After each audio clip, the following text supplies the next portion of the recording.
Bible చదవలేదనే విషయం మనకి ఇక్కడ స్పష్టం అవుతుంది. చదివినా అర్థం కాలేదేమో బహుశా ఒకటి.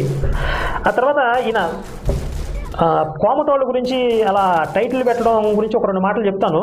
ఇప్పుడు ఈ రోజుల్లో అంటే మనకి రవాణా వ్యవస్థలు అన్నీ చక్కగా ఈజీగా ఉన్నాయి, కానీ పూర్వకాలంలో రవాణా వ్యవస్థలు కూడా అంతగా అభివృద్ధి చెందని రోజుల్లో పల్లెటూర్లకి ఈ సరుకులు తీసుకువెళ్ళడం చాలా కష్టతరంగా ఉండేది. నదులు దాటవలసి వచ్చేది. అలాంటప్పుడు వీటిని ఎడ్ల బండ మీద చేరవేయటం, లేదా ఆ సౌకర్యం కూడా లేకపోతే వీళ్ళే నెత్తి మీద పెట్టుకుని మోసుకుపోయిన వాళ్ళు కూడా ఉన్నారు. అంత కష్టపడి ఆ సరుకుల్ని పల్లెటూరు వరకు తీసుకువెళ్ళి పావలాకో ₹1 వాళ్ళు వాళ్ళ జీవనభృతి గడవాలి కదా, మరి వాళ్ళు కూడా బ్రతకాలి కదా. పావలాన ₹1 లాభం తీసుకుని వాళ్ళు ఆ వ్యాపారం చేసేవారు.